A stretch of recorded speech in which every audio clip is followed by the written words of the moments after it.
हरिद्वार से कावड़ लेकर के आ रहे हैं, तो वहीं पर जो डाक कावड़े यहां से जाएंगे तो उसको लेकर के नाकेबंदी की हुई है। इसी तरह से वहां भी आप नाके पर पुलिस के द्वारा रोक लिए जाएंगे और उसके बाद वापस आपको भेज दिया जा सकता है कि टीम मौके पर मुस्तैद है। 24 घंटे जब तक शिवरात्रि का जल अभिषेक भोले भंडारी पर, शिव जी पर नहीं चढ़ता, तब अगर आप भी इस हाईवे का प्रयोग करना चाहते हैं, इस हाईवे पर आना चाहते हैं, तो आप इस रूट को। नमस्कार, आप देख रहे हैं सिटी तहलका। फिलहाल वीडियो आप देख पा रहे हैं पानीपत से।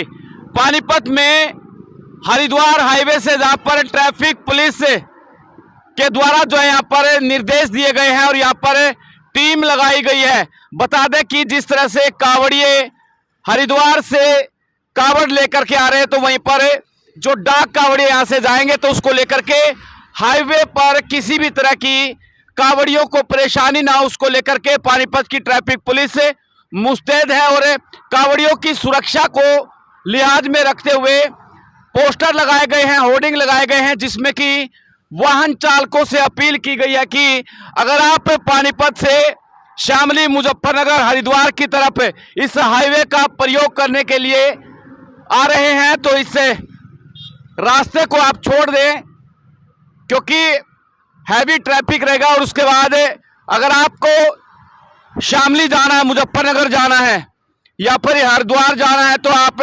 करनाल की तरफ जा सकते हैं।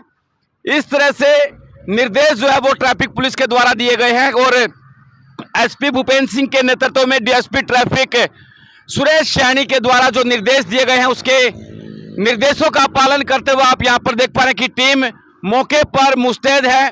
24 घंटे जब तक शिवरात्रि का जल अभिषेक भोले भंडारी पर, शिव जी पर नहीं चढ़ता, तब तक ये तैनाती इसी तरह से 24 घंटे जारी रहेगी। और जिसको लेकर के अगर आप भी इस हाईवे का प्रयोग करना चाहते हैं, इस हाईवे पर आना चाहते हैं, तो आप इस रूट को छोड़ दें, क्योंकि निर्देश ये दिए गए हैं कि जिस तरह से छोटे व्हीकल सिर्फ आ सकते हैं, बाइकें जा सकती है, कारें जा सकती हैं, हरियाणा रोडवेज की बसें जा सकती है और छोटे व्हीकल यानी जा सकते हैं, लेकिन हैवी व्हीकल जिस तरह से ट्रक है वो आप इस रास्ते से नहीं दौड़ा पाएंगे, इस रास्ते पर नहीं जा पाएंगे। और फिलहाल आपको तस्वीरें दिखाना चाहूंगा कि जो ट्रक इस रास्ते को गुजरने के लिए प्रयोग करने वाले थे, उनको रोक दिया गया है अधिकारियों के निर्देश पर।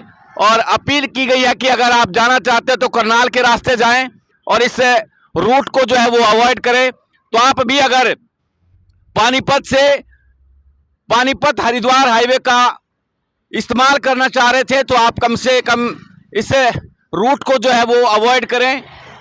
दूसरे रूट से आप जा सकते हैं, चाहे करनाल से जाएं, सोनीपत से जाएं, भालगढ़ से जाएं, मेरठ होते हुए, तो आप परेशानी से बच सकते हैं। क्योंकि आगे पानीपत पुलिस के साथ साथ जैसे ही आप यमुना को पार करेंगे, आगे उत्तर प्रदेश की जो पुलिस है उन्होंने भी नाकेबंदी की हुई है। इसी तरह से वहां भी आप नाके पर पुलिस के द्वारा रोक लिए जाएंगे और उसके बाद वापस आपको भेज दिया जा सकता है। आप सभी लोगों से अपील रहेगी कि इस वीडियो को ज्यादा से ज्यादा शेयर जरूर करें। पानीपत गोहाना हाईवे पर भी इसी तरह से होर्डिंग लगाए गए हैं और ये हरिद्वार हाईवे पर दोनों रूटों पर पोस्टर लगा करके वाहन चालकों को अपील करने के लिए जो है वो निर्देशित अधिकारियों के आदेश जो हैं वो लिखित में यहाँ पर पोस्टर के माध्यम से दिखाने का प्रयास किया गया है। बहुत बहुत